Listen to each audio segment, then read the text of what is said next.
Vás Patris, máme tu gameplay Need for Speed Underground 2 a ideme si zahrať Quick Race Drift.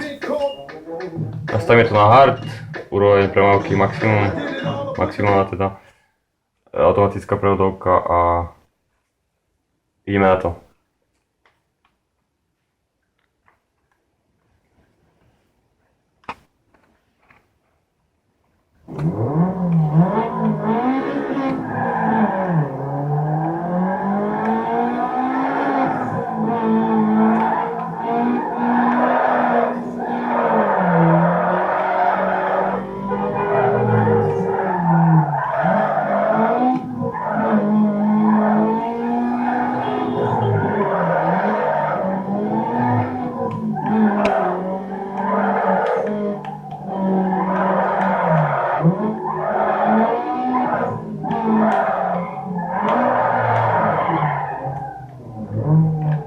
$30 000, super.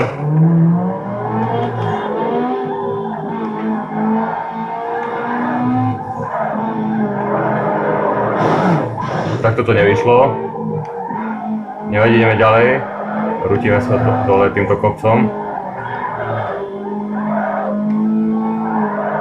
Takže čo najdlhší drift je vlastne najviac bodov.